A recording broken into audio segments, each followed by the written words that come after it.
السلام علیکم ورحمۃ اللہ تعالی وبرکاتہ۔ الحمد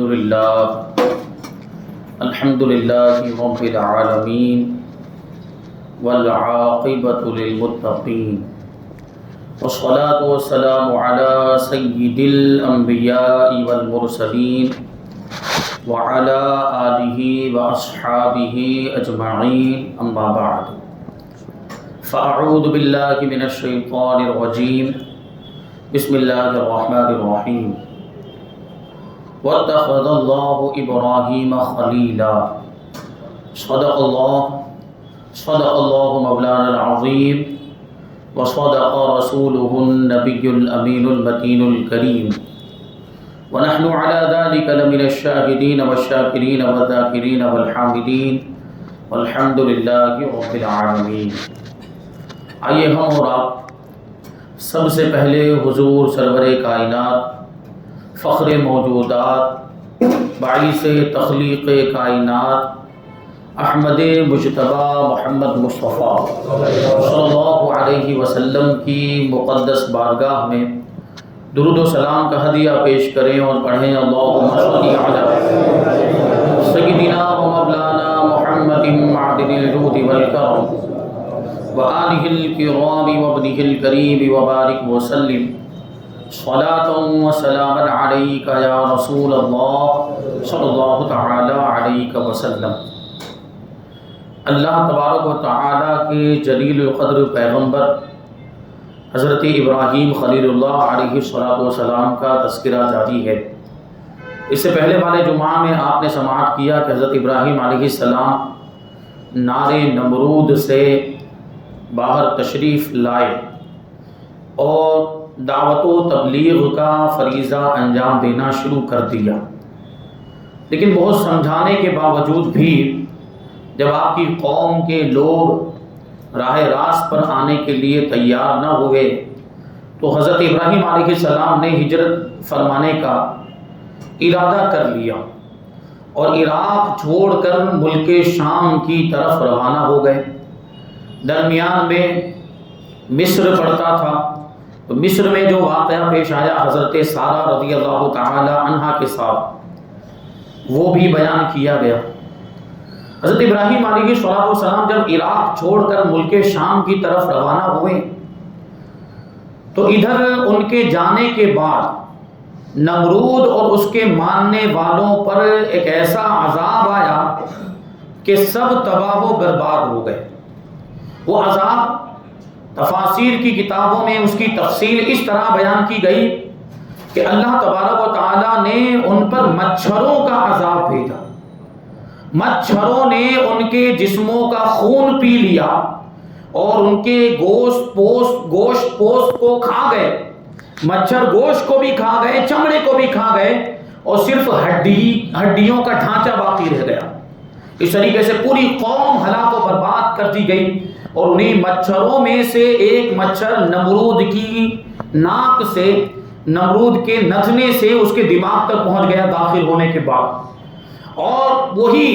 مچھر اندر ہی اندر نمرود کو تکلیف دیتا رہتا تھا، اور بعض روایتوں میں تو یہاں تک آیا کہ وہ اس کے دماغ کو کھاتا تھا آہستہ آہستہ،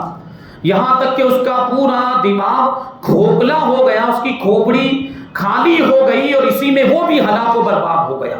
یہ عذاب آیا ان پر ایک نبی کو نہ ماننے کی وجہ سے اور کفر و شرک میں مبتلا رہنے کی وجہ سے، وہ اس طریقے سے تباہ و برباد کر دیے گئے۔ حضرت ابراہیم علیہ السلام بہت زیادہ عمر ہو جانے کی وجہ، عمر ہو گئی تھی حضرت ابراہیم علیہ السلام کی، اور آپ کی جو زوجہ محترمہ تھی حضرت سارہ رضی اللہ تعالی عنہا، ان کو بانجھ پن کی وجہ سے اولاد نہیں ہو رہی تھی۔ حضرت ابراہیم علیہ السلام جب ملک شام پہنچے، ارض مقدس میں قیام فرمایا، جہاں پر آج مسجد اقصی موجود ہے، یہ انبیاء کرام کی سرزمین ہے۔ حضرت ابراہیم علیہ السلام نے وہاں پر سکونت اختیار کی، تو حضرت ابراہیم علیہ السلام کو یہاں آنے کے بعد اولاد کی تمنا ہوئی، اولاد کی خواہش ہوئی، جو کہ حضرت سارہ رضی اللہ تعالی عنہا سے تو اولاد حاصل نہیں ہو پا رہی تھی، اس لیے حضرت سارہ رضی اللہ تعالی عنہا نے حضرت ہاجرہ رضی اللہ تعالی عنہ کو حضرت ابراہیم علیہ السلام کی بارگاہ میں ہبہ کر دیا، تحفے کے طور پر دے دیا۔ حضرت ہاجرہ جو مصر کے بادشاہ نے وہ خادمہ جو حضرت سارہ کو دی تھی، تو حضرت سارہ نے حضرت ہاجرہ حضرت ابراہیم کو دے دی۔ اب حضرت ابراہیم علیہ السلام نے حضرت ہاجرہ رضی اللہ تعالی عنہا سے نکاح فرما دیا، اور حضرت ہاجرہ کے بطن ہی سے ایک لڑکا پیدا ہوا جس کا نام اسماعیل رکھا گیا، حضرت اسماعیل علیہ السلام۔ اور اس بات پر سارے اہل ایمان بلکہ سارے اہل کتاب کا بھی اتفاق ہے کہ حضرت اسماعیل علیہ السلام حضرت اسحاق علیہ السلام سے عمر میں بڑے ہیں، کہ پہلے حضرت اسماعیل علیہ السلام پیدا ہوئے، اور پھر اللہ تبارک و تعالیٰ نے حضرت سارہ رضی اللہ تعالی عنہا کو بھی اولاد کی صلاحیت عطا فرمائی، تو حضرت سارہ کو بھی ایک بیٹا پیدا ہوا اور اس کا نام اسحاق رکھا گیا، اور حضرت اسحاق ہی کے بیٹے حضرت یعقوب علیہ السلام، اور حضرت یعقوب علیہ السلام کی اولاد ہی کو بنی اسرائیل کہا جاتا ہے، اور حضرت اسماعیل علیہ السلام کی اولاد جو عرب میں آباد ہوئی، اور انہی عرب میں سے ایک قبیلہ ہے جو سب سے زیادہ عزت والا قبیلہ جس کو قبیلہ قریش کہا جاتا ہے، اسی قبیلے میں ہمارے نبی حضور رحمت عالم صلی اللہ علیہ وسلم کی ولادت ہوئی۔ حضرت اسماعیل علیہ السلام جب پیدا ہوئے تو حضرت ابراہیم علیہ السلام حضرت اسماعیل علیہ السلام سے بڑی محبت فرماتے تھے، تو عورتوں کے معاملات ہوتے ہیں، عورتوں کی فطرت ہوتی ہے۔ حضرت سارہ رضی اللہ تعالی عنہا یہ دیکھ کر آپ کے دل میں وہ جذبات، غیرت کے جذبات پیدا ہو گئے کہ اب میری طرف توجہ کم ہو گئی، دوسری بیوی کی طرف توجہ زیادہ ہو گئی، اور وہ بیٹا جو دوسری بیوی سے اس سے اتنی محبت فرما رہے ہیں، تو غیرت کے جذبات اور رقابت کے جذبات پیدا ہوئے۔ تو حضرت سارہ رضی اللہ تعالی عنہا نے حضرت ابراہیم علیہ السلام سے کہا کہ آپ ہاجرہ کو بھی اور اس کے بیٹے کو میری نگاہوں سے کہیں دور لے کر چلے جائیں، ان دونوں کو مجھ سے جدا کر دیجئے، میں ان کو دیکھنا نہیں چاہتی۔ یہ حضرت سارہ رضی اللہ تعالی عنہا نے حضرت ابراہیم علیہ السلام کی بارگاہ میں عرض کیا، اور یہ حکمت الہی تھی جس نے یہ سبب پیدا کر دیا حضرت اسماعیل اور حضرت ہاجرہ کے مکہ مکرمہ پہنچنے کے لیے۔ چنانچہ اللہ تبارک و تعالیٰ کی طرف سے حکم ہوا، حضرت ابراہیم علیہ السلام حضرت اسماعیل علیہ السلام اور آپ کی والدہ ماجدہ حضرت ہاجرہ رضی اللہ تعالی عنہا کو لے کر اس جگہ پر آئے، اور وہاں ان کو پہنچایا جہاں آج مکہ مکرمہ آباد ہے، جہاں بیت اللہ خانہ کعبہ موجود ہے۔ حضرت ابراہیم علیہ السلام حضرت اسماعیل کو اور حضرت ہاجرہ رضی اللہ تعالی عنہا کو لے کر اس بے آب و گیاہ میدان میں تشریف لائے، اور یہاں پر بیت اللہ خانہ کعبہ کے قریب ایک جگہ، بیت اللہ کی جگہ کے قریب ایک درخت تھا، ایک گھنا درخت تھا، اس درخت کے سائے میں ان دونوں کو بٹھا دیا، کیونکہ اس وقت خانہ کعبہ کی عمارت موجود نہیں تھی۔ میں نے اس سے پہلے کہ ساری باتیں عرض کی کہ حضرت نوح علیہ السلام کے زمانے میں جو طوفان آیا تھا اس وقت وہ عمارت اٹھا لی گئی تھی، خانہ کعبہ کی عمارت جو فرشتوں نے تعمیر کی تھی وہ عمارت فرشتے آسمان پر اٹھا کر لے گئے تھے، وہاں پر بس ایک ٹیلا رہ گیا تھا، اسی ٹیلے کے ارد گرد لوگ جمع ہوتے تھے اور اسی کا طواف کیا کرتے تھے، لیکن مرور ایام کی وجہ سے اور گردش زمانہ کی وجہ سے وہ ٹیلے کا بھی نام و نشان مٹ گیا تھا۔ حضرت ابراہیم علیہ السلام نے بعد میں خانہ کعبہ کو تعمیر کیا، لیکن اس وقت جب حضرت ہاجرہ اور حضرت اسماعیل کو لے کر پہنچے وہاں خانہ کعبہ کی کوئی عمارت موجود نہیں تھی اور خانہ کعبہ کے نشانات بھی موجود نہیں تھے، وہ تو بعد میں اس کی حدود کی تعیین ہوئی ہے۔ حضرت ابراہیم علیہ السلام نے گھنے درخت کے نیچے حضرت اسماعیل کو بھی بٹھا دیا اور حضرت ہاجرہ کو بھی بٹھا دیا۔ یہ وہی جگہ ہے جہاں پر آج زمزم کا کنواں موجود ہے۔ حضرت ابراہیم علیہ السلام نے اس درخت کے نیچے بٹھا کر حضرت ہاجرہ کو ایک تھیلی کھجوروں کی عطا فرمائی اور ایک مشکیزہ پانی کا عطا فرمایا، اور پھر وہاں سے روانہ ہونے لگے۔ تو حضرت اسماعیل علیہ السلام کی والدہ حضرت ہاجرہ رضی اللہ تعالی عنہا حضرت ابراہیم علیہ السلام کے پیچھے پیچھے گئی اور پوچھنے لگی کہ اس بے آب و گیاہ میدان میں یہاں نہ کوئی آبادی ہے، نہ کوئی انسان ہے، نہ پانی ہے، نہ کوئی درخت، یعنی یہاں پر نہ کوئی سبزہ اگا ہوا ہے، یہاں پر تو کوئی مدد کرنے والا بھی نہیں، اس بے آب و گیاہ میدان میں آپ ہمیں کس کے سہارے چھوڑ کر جا رہے ہیں، آپ ہمیں اکیلا چھوڑ کر جا رہے ہیں۔ حضرت ابراہیم علیہ السلام نے کوئی توجہ نہیں فرمائی۔ حضرت ہاجرہ رضی اللہ تعالی عنہا نے کئی مرتبہ یہ جملہ دہرایا کہ اس بے آب و گیاہ اور چٹیل میدان میں، اس ویرانے میں آپ ہمیں کس کے سہارے پر چھوڑ کر جا رہے ہیں۔ بار بار یہ جملہ حضرت ہاجرہ رضی اللہ تعالی عنہا نے دہرایا، اور آخر میں یہ عرض کرتی ہیں کہ کیا اللہ تبارک و تعالیٰ نے اس کا آپ کو حکم دیا ہے؟ تو حضرت ابراہیم علیہ السلام نے کہا ہاں مجھے پروردگار نے حکم دیا۔ اس پر اس اللہ کی بندی کا جواب سنیں۔ حضرت ہاجرہ رضی اللہ تعالیٰ عنہ جواب دیتی کہ اگر اللہ تبارک و تعالیٰ نے نے آپ کو اس بات کا حکم دیا تو پھر میرا پروردگار ہمیں کبھی بھی ضائع نہیں کرے گا اور ہماری حفاظت پروردگار فرمائے گا۔ یہ اتنا کہنے کے بعد حضرت ہاجرہ رضی اللہ تعالیٰ عنہ واپس لوٹ گئی اور حضرت ابراہیم علیہ السلام آگے بڑھ گئے۔ آگے چلتے چلتے حضرت ابراہیم علیہ السلام ثنیہ پہاڑی پر پہنچے اور ان کی نظروں سے اوجھل ہو گئے تو حضرت ابراہیم علیہ السلام نے اپنے ہاتھوں کو اٹھا کر اللہ کی بارگاہ میں دعا کی اور یہ عرض کیا ربنا انی اسکنت من ذریتی بواد غیر ذی زرع عند بیتک المحرم ربنا لیقیموا الصلاة فاجعل افئدة من الناس تهوی الیہم وارزقهم من الثمرات لعلهم یشکرون۔ حضرت ابراہیم علیہ السلام پروردگار کی بارگاہ میں عرض کرتے ہیں اے ہمارے رب میں نے اپنی کچھ اولاد کو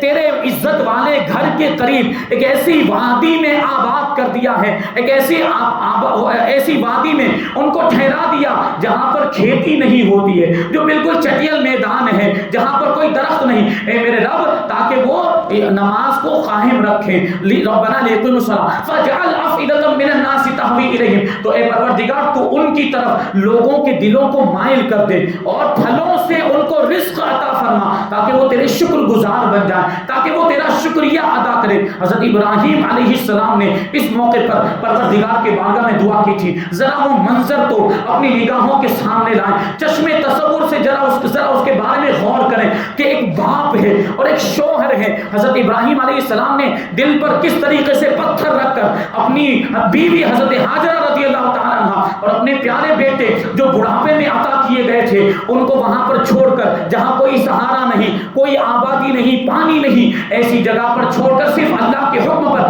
عمل کرتے ہوئے حضرت ابراہیم علیہ السلام چلے ہیں۔ یہ کون کر سکتا ہے؟ آج کا کوئی انسان ہوتا تو وہ ہزاروں بہانے کرنے لگ جاتا، وہ ٹال مٹول کرنے لگ جاتا، وہ التوا کی درخواستیں کرنے لگ جاتا کہ یہ حکم ملتوی کر دیا جائے، یا وہ اپنی عاجزی کو ظاہر کرتا یا کوئی عذر پیش کرتا۔ لیکن یہ حضرت ابراہیم علیہ السلام تھے جو اللہ تبارک و تعالیٰ کے پیغمبر، جن کو خلیل اللہ کہا جاتا ہے، یہ حضرت ابراہیم علیہ السلام، انہوں نے صبر و رضا اور اطاعت الہی اور فرما برداری کا وہ ثبوت مہیا کیا کہ تاریخ عالم میں اس کی مثال نہیں ملتی ہے اور آسمان کی نگاہوں نے بھی کبھی ایسا منظر نہیں دیکھا ہوگا۔ حضرت ابراہیم علیہ السلام صرف اللہ تبارک و تعالیٰ کے حکم پر عمل کرتے ہوئے اپنی بیوی کو بھی وہاں چھوڑ دیتے ہیں اور اپنے پیارے بیٹے جو بڑھاپے میں عطا کیے گئے، بیٹا تو بڑھاپے کا سہارا ہوتا ہے، جو آنکھوں کا تارا ہوتا ہے، حضرت ابراہیم علیہ السلام نے اپنے ایسے پیارے بیٹے کو بھی بے آب و گیاہ میدان میں چھوڑ دیا۔ کیوں؟ صرف اس وجہ سے کہ اللہ تبارک و تعالیٰ کا حکم تھا۔ اللہ تبارک و تعالیٰ کے حکم کی تعمیل میں اللہ تبارک و تعالیٰ کی اطاعت و فرما برداری کرتے ہوئے حضرت ابراہیم علیہ السلام نے اپنی بیوی کو بھی اور اپنے پیارے بیٹے کو بھی اس بے آب و گیاہ میدان میں چھوڑ دیا۔ اب کیا ہوتا تھا؟ حضرت ابراہیم علیہ السلام کبھی کبھی وقتاً فوقتاً وہاں پر تشریف لاتے تھے، اپنی بیوی اور اپنے بیٹے سے ملاقات کرتے، تھوڑی دیر تک وہاں پر ٹھہرتے تھے، رکتے اور پھر واپس چلے جاتے تھے۔ یہ سلسلہ جاری رہا، لیکن ایک مرتبہ حضرت ابراہیم علیہ السلام وہاں پر حاضر ہوئے اور اس وقت حضرت اسماعیل علیہ السلام اس عمر کو پہنچ چکے تھے کہ چلنے پھرنے کے قابل ہو گئے تھے اور اپنے والد صاحب کے کام میں ہاتھ بٹانے کے قابل ہو گئے تھے۔ اس عمر میں حضرت اسماعیل علیہ السلام پہنچ چکے تھے۔ حضرت ابراہیم علیہ السلام نے اپنے پیارے بیٹے کو بلایا اور بلا کر ارشاد فرماتے ہیں کہ اے میرے پیارے فرزند، اے میرے بیٹے اسماعیل، میں نے خواب دیکھا ہے کہ میں تم کو ذبح کر رہا ہوں، میں نے خواب دیکھا ہے کہ میں تم کو ذبح کر رہا ہوں، تو تم دیکھ لو تمہاری اس بارے میں کیا رائے ہے۔ حضرت ابراہیم علیہ السلام نے شک کی وجہ سے یا تردد کی وجہ سے حضرت اسماعیل سے یہ نہیں پوچھا تھا کہ آپ کو اللہ کے حکم پر عمل کرنے میں کچھ شک تھا یا کوئی تردد تھا یا جھجک محسوس کر رہے تھے، ایسا کوئی معاملہ نہیں تھا، بلکہ وہ حضرت اسماعیل علیہ السلام کی ہمت کو دیکھنا چاہ رہے تھے، حضرت اسماعیل علیہ السلام کے جذبہ قربانی کو دیکھنا چاہ رہے تھے، اور حضرت اس وجہ سے آپ نے یہ بات حضرت اسماعیل کو بتا دی تھی تاکہ وہ قربان ہونے سے گھبرا نہ جائیں، وہ قربان ہونے کے معاملے میں ان کے دل میں گھبراہٹ اور وحشت پیدا نہ ہو جائے اور یہ ثواب بھی ان کو بھی حاصل ہو جائے۔ یہ جو قربانی پیش کر رہے تھے اس میں اپنے بیٹے کو شامل کرنے کے لیے حضرت ابراہیم علیہ السلام نے حضرت اسماعیل کو یہ ساری بات بتا دی، کیونکہ اگر بغیر بتائے ان کو ذبح کر دیتے تو حضرت ابراہیم علیہ السلام کو تو ثواب مل جاتا، لیکن حضرت اسماعیل علیہ السلام وہ ثواب سے محروم رہ جاتے۔ چاہتے، اس لیے حضرت اسماعیل علیہ السلام کو آپ کے والد ماجد حضرت ابراہیم علیہ السلام نے ساری بات بتا دی کہ میں نے خواب دیکھا ہے کہ میں تم کو ذبح کر رہا ہوں. اور یہ بات یہاں پر ذہن میں رہنی چاہیے کہ انبیاء کرام کا خواب حق ہوا کرتا ہے. انبیاء کرام کے خواب جھوٹے نہیں ہوتے، وہ اللہ کی طرف سے ہوتے، وہ وحی الہی ہوا کرتے. اسی لیے تو حضرت ابراہیم علیہ السلام اس خواب کی بنیاد پر اپنے پیارے بیٹے کو قربان کرنے کے لیے تیار ہو گئے. جب حضرت ابراہیم علیہ السلام نے حضرت اسماعیل سے یہ بات کہی کہ بیٹا تم دیکھ لو کہ یہ مجھے تو حکم ہوا ہے کہ میں تم کو ذبح کر رہا ہوں، تو حضرت اسماعیل علیہ السلام حضرت ابراہیم علیہ السلام کی بارگاہ میں عرض کرتے ہیں کہ اگر اللہ تبارک و تعالیٰ کا حکم ہے تو آپ وہی کیجئے جس کا آپ کو حکم دیا جا رہا ہے. آپ اللہ تبارک و تعالیٰ کے حکم پر عمل کیجئے. اگر اللہ تبارک و تعالیٰ نے چاہا تو میں ذبح ہونے پر صبر کروں گا، آپ مجھے صبر کرنے والوں میں سے پائیں گے. میں اس میں کوئی اعتراض نہیں کروں گا، میں کوئی رکاوٹ پیدا نہیں کروں گا. علامہ اقبال نے اسی کے بارے میں یہ بات کہی تھی کہ وہ فیضان نظر تھا یا کہ مکتب کی کرامت تھی، وہ فیضان نظر تھا یا کہ مکتب کی کرامت تھی. سکھائے کس نے اسماعیل کو آداب فرزندی. حضرت اسماعیل علیہ السلام نے جو حضرت ابراہیم علیہ السلام کی بارگاہ میں یہ جواب دیا، یہ کہاں سے ان کو یہ معلوم ہوا؟ جو کہ وہ بیٹے کس کے تھے وہ بھی تو دیکھیں. وہ اللہ کے پیغمبر جن کو خلیل اللہ کہا جاتا ہے ان کے بیٹے ہیں حضرت اسماعیل علیہ السلام. اور حضرت اسماعیل ہی کی اولاد میں حضور پاک صلی اللہ علیہ وسلم نبی آخر الزمان تشریف لانے والے، تو پھر ان کی شان کیا ہونی چاہیے. اسی لیے حضرت اسماعیل علیہ السلام بھی جواب دیتے ہیں کہ آپ ذبح ہونے پر مجھے صبر کرنے والا پائیں گے. آپ اللہ کے حکم پر عمل کیجئے، آپ مجھے قربان کرنے کے لیے تیاریاں شروع کر دیجئے. اب ادھر کیا ہوا؟ یہ شیطان تو ظاہر سی بات ہے کسی کو بھی کوئی نیک کام کرنے نہیں دینا چاہتا، کوئی عبادت والا اور ثواب والا کام کرنے نہیں دینا چاہتا. جب حضرت ابراہیم علیہ السلام اور جب حضرت اسماعیل علیہ السلام نے یہ قربانی کا ارادہ کر لیا، حضرت ابراہیم علیہ السلام حضرت اسماعیل علیہ السلام کو میدان میں لے کر جانے لگ گئے، تو ادھر یہ شیطان انسانی شکل میں حضرت ہاجرہ رضی اللہ تعالی عنہا کے پاس آیا. یہ وہ حضرت اسماعیل علیہ السلام اور حضرت ابراہیم کے درمیان جو گفتگو ہوئی خواب کے بارے میں، اس سے پہلے کا واقعہ ہے. یہ شیطان انسانی شکل میں حضرت ہاجرہ رضی اللہ تعالی عنہا کے پاس آنے کے بعد کہنے لگا کیا آپ جانتی ہیں کہ حضرت ابراہیم علیہ السلام اسماعیل کو لے کر کہاں گئے ہیں؟ تو حضرت ہاجرہ رضی اللہ تعالی عنہا جواب دیتی ہیں کہ ہاں وہ اس گھاٹی میں، وہ میدان میں، مینا کے میدان میں وہ لکڑیاں لینے کے لیے گئے ہیں. تو شیطان کہتا ہے ایسا نہیں ہے بلکہ بات کچھ اور ہے. تو پوچھنے لگے کیا معاملہ ہے؟ تو شیطان جواب دیتا ہے کہ حضرت ابراہیم علیہ السلام تو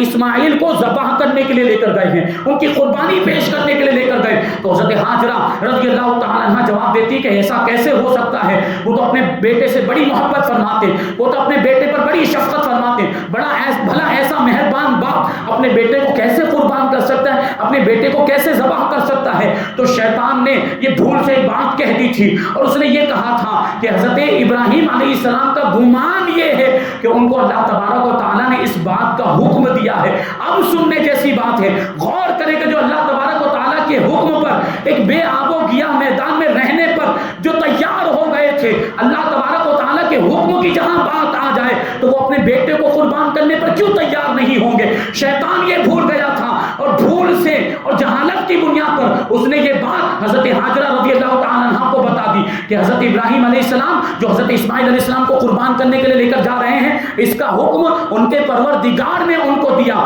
تو حضرت ہاجرہ رضی اللہ تعالیٰ عنہا جواب دیتی ہے کہ اگر اللہ تبارک و تعالیٰ کا یہ حکم ہے تو پھر ابراہیم کے لیے اس سے اچھی بات اور کیا ہو سکتی ہے کہ وہ اللہ تبارک و تعالیٰ کے حکم کی فرما برداری کریں اور اپنے فرزند کو اللہ کی راہ میں قربان کر دیں. اور شیطان یہاں سے نامراد ہو گیا. اب وہ حضرت اسماعیل علیہ السلام کے پاس آیا اور پوچھتا ہے، کہتا ہے آپ جانتے ہو اے فرزند، آپ کو معلوم کہ آپ کے والد آپ کو کہاں لے کر جا رہے ہیں؟ تو حضرت ابراہیم علیہ السلام حضرت اسماعیل علیہ السلام کہتے ہیں کہ ہم اس گھاٹی میں گھر والوں کے لیے لکڑیاں لینے کے لیے جا رہے ہیں. تو وہ وہی بات کہتا ہے شیطان کہ خدا کی قسم ابراہیم علیہ السلام تم کو ذبح کرنے کے لیے لے کر جا رہے ہیں، تم کو قربان کرنے کے لیے لے کر جا رہے ہیں. تو حضرت اسماعیل علیہ السلام کہتے ہیں کہ ایسا کیوں کرنے والے ہیں، وہ مجھے کیوں ذبح کرنے والے ہیں؟ تو پھر شیطان کہنے پر مجبور ہو گیا کہ ان کو اللہ تبارک و تعالیٰ نے اس کا حکم دیا ہے. تو حضرت اسماعیل علیہ السلام بھی وہی جواب دیتے ہیں کہ اگر پروردگار کا یہ حکم ہے تو میں قربان ہونے کے لیے تیار ہوں، تو میں قربان ہونے کے لیے تیار ہوں. یہ حضرت اسماعیل علیہ السلام کا جذبہ تھا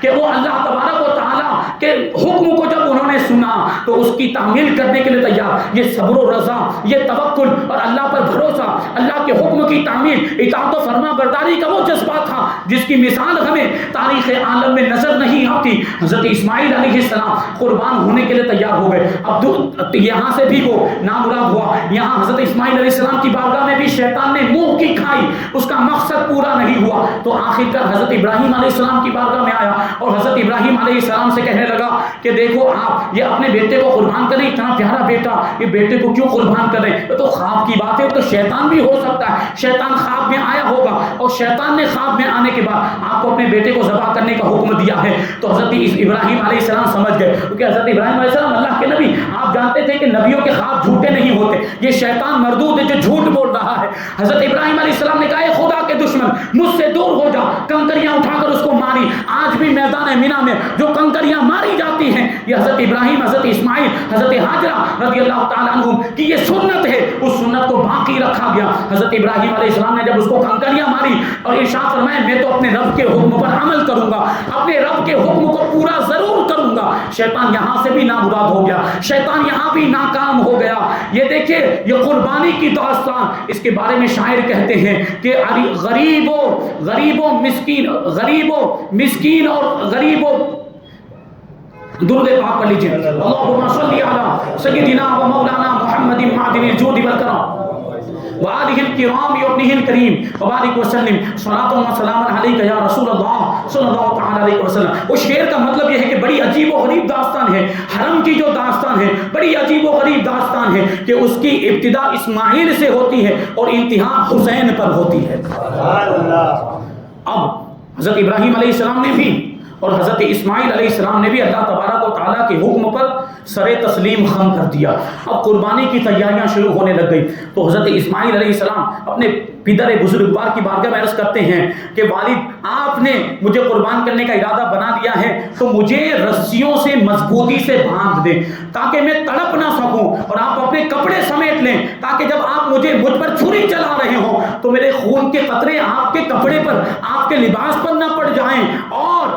میں اجر سے محروم نہ ہو جاؤں۔ یہ وہ بیٹا کیسا فرما بردار بیٹا ہوگا کہ باپ کے کپڑے کو گندا ہونا بھی ان کو گوارا نہیں ہے، تو کیا عرض کرتے ہیں کہ مجھے رسیوں سے مضبوط باندھ دینا تاکہ میں تڑپ نہ سکوں اور میرے خون کے قطرے آپ کے لباس پر نہ اڑ جائے، کیونکہ موت بڑی سخت ہوتی ہے، اور جب آپ مجھ کو ذبح کرنے لگے تو چھری کو اچھی طرح سے تیز کر لینا تاکہ وہ مجھ پر آسانی کے ساتھ چل جائے، اور پھر جب مجھے آپ لٹائیں تو آپ مجھے پہلو کے بل نہ لٹائیں بلکہ مجھے پیشانی کا بل لٹائیں، میرا چہرہ زمین کی طرف کر کے لٹائیں تاکہ ذبح کرتے وقت آپ کی اگر نگاہ میرے چہرے پر پڑ جائے اور آپ کے دل میں رقت پیدا ہو گئی، آپ کے دل میں رحم کا جذبہ پیدا ہو گیا، آپ کو ترس آ گیا، تو پھر یہ اللہ تبارک و تعالیٰ کے حکم پر عمل کرنے میں رکاوٹ بن جائے گا۔ اس لیے آپ میرے چہرے کو زمین کی طرف کر دینا تاکہ میرے چہرے پر نظر بھی نہ پڑے اور آپ کے دل میں رحم دلی کا جذبہ بھی نہ پیدا ہونے پائے۔ یہ حضرت اسماعیل علیہ السلام، سوچیں آپ کہ اللہ تبارک و تعالیٰ کی بارگاہ میں خود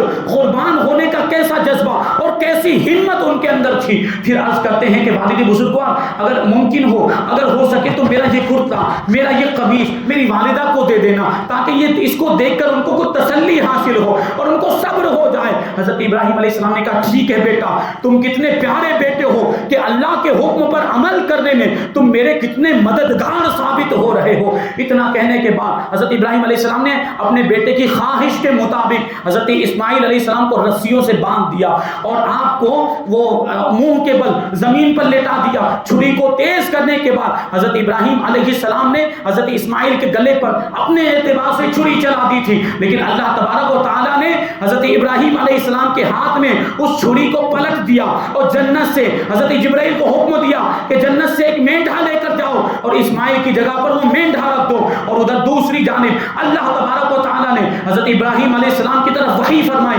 اور ارشاد فرمایا قد صدقت الرؤیا، اے ابراہیم تم نے خواب کو سچ کر دکھایا، جو تم نے خواب دیکھا تھا اس کو سچا کر دیا اور اس پر تم نے عمل کر کے دکھا دیا، اور تم نے وہ جو تمہیں حکم دیا گیا تھا اس کی تم نے تکمیل کی، اس کی تم نے تعمیل کی، اس میں کوئی کوتاہی نہیں کی۔ وَفَدَيْنَاهُ بِذِبْحٍ عَظِيمٍ، تم کامیاب ہو گئے۔ اب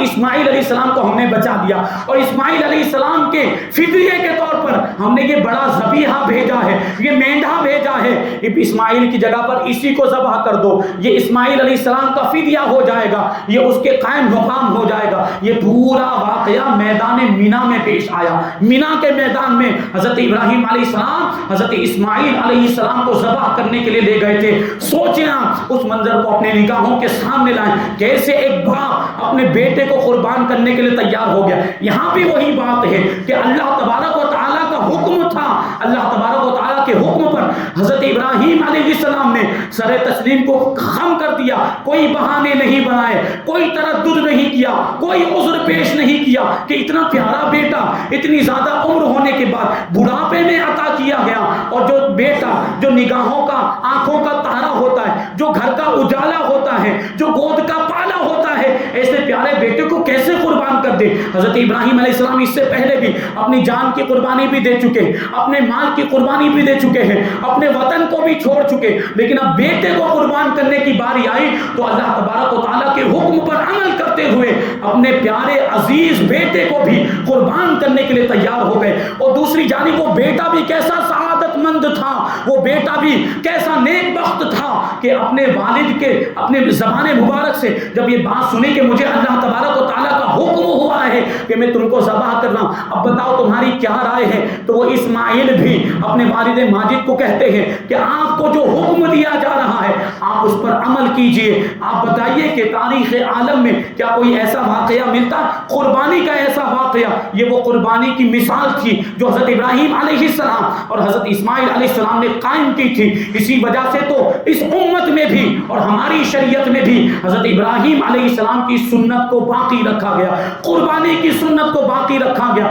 ہمیں آپ کو اپنے بیٹوں کو قربان کرنے کا حکم نہیں، اپنی اولاد کو قربان کرنے کا حکم نہیں، لیکن چونکہ حضرت اسماعیل علیہ السلام کی جگہ پر جنت سے میڈھا لایا گیا تھا، وہ جانور لایا گیا تھا، اس لیے اب ہم کو جانور قربان کرنے کا حکم دیا جاتا ہے. صحابہ کرام نے یہی بات حضور پاک صلی اللہ علیہ وسلم کی بارگاہ میں عرض کی تھی کہ یا رسول اللہ یہ قربانیاں کیا ہیں؟ تو حضور پاک صلی اللہ علیہ وسلم نے ارشاد فرمایا سنت ابیکم ابراہیم، یہ تمہارے باپ حضرت ابراہیم علیہ السلام کی سنت ہے. اسی سنت کو باقی رکھنے کے لیے اور اسی پر عمل کرنے کے لیے تم پر بھی لازم اور ضروری ہے کہ جانوروں کی قربانیاں اللہ کی راہ میں پیش کرو. یہاں پر یہ بھی فرمایا گیا کہ تمہارے باپ ابراہیم علیہ السلام کی سنت، کیونکہ حضرت ابراہیم علیہ السلام کے بیٹے حضرت اسماعیل علیہ السلام اور جتنے بھی اہل عرب ہیں، عرب کے رہنے والے، وہ حضرت اسماعیل علیہ السلام کی اولاد میں سے ہیں. اس لیے حضور نے یہ ارشاد فرمایا کہ یہ تمہارے باپ حضرت ابراہیم علیہ السلام کی سنت ہے. پھر صحابہ کرام نے پوچھا تھا کہ فما لنا فیہا یا رسول اللہ، یہ قربانیوں میں ہمارے لیے کیا ثواب ہے؟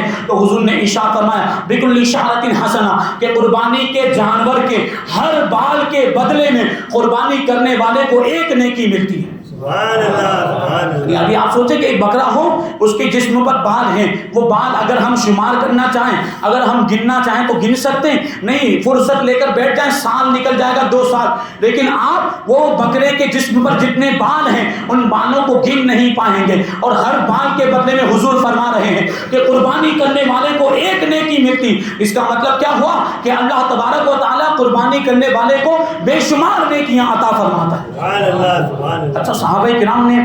آگے اور سوال پوچھا کہ صحابہ کرام کے سوالات بھی ہمارے لیے بہت بڑی نعمت، یہ صحابہ کرام کا امت پر احسان. وہ صحابہ کرام نے پوچھ لیا یا رسول اللہ فالصوف، یہ صوف میں کیا حکم ہے؟ کیونکہ بال تو بکرے کے جسم پر ہوتے، لیکن میڈھے، گھیٹے اور بھیڑ کے جسم پر اون ہوتی ہے، اور اون اور بال کی کیفیت الگ الگ ہے. بال کے بارے میں حضور نے ارشاد فرما دیا کہ ہر بال کے بدلے میں ایک نیکی ملے گی، لیکن اون کے بارے میں کچھ ارشاد نہیں فرمایا. تو صحابہ نے حضور کی بارگاہ میں عرض کیا تو حضور نے ارشاد فرمایا بکل شعرۃ من الصوف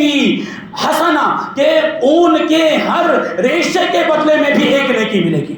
اس میں باریک باریک ریشے ہوتے ہیں، تو حضور نے ارشاد فرمایا کہ اون کے ہر ریشے کے بدلے میں بھی قربانی کرنے والے کے نامہ اعمال میں ایک نیکی لکھ دی جائے گی. لیکن اتنا عظیم ثواب ہے قربانی کرنے کا. اور یہ قربانی کا پس منظر جو بیان کیا گیا کہ قربانی ہماری شریعت میں کیوں واجب قرار دی گئی ہے اور ہماری شریعت میں بھی اس کا حکم کیوں آیا ہے، حضرت ابراہیم علیہ السلام کی سنت ہونے کی وجہ سے اللہ کے رسول صلی اللہ علیہ وسلم نے اپنی امت کو حکم دیا، اپنی امت کے مالداروں پر جو صاحب نصاب جس کے مسائل کل عید کے دن بیان کیے گئے، تو جن پر قربانی واجب اور ابھی تک انہوں نے نہیں کی ہے، تو آج بھی قربانی کا وقت ہے اور کل بھی غروب آفتاب تک قربانی کا وقت رہے گا. وہ یا تو بکرا لے کر یا بڑے جانور میں حصہ لے کر یا تقسیم والی قربانی میں حصہ لے کر اپنے اس واجب کو ضرور ادا کریں. اور اللہ تبارک و تعالی کی بارگاہ میں اللہ تبارک و تعالیٰ کی بارگاہ میں یہ پیش کرے تاکہ اس کے ذریعے سے آپ کے دلوں میں تقوی و پرہیزگاری پیدا ہو اور اللہ تبارک و تعالیٰ کا قرب حاصل ہو۔ اللہ تبارک و تعالیٰ کی بارگاہ میں دعا ہے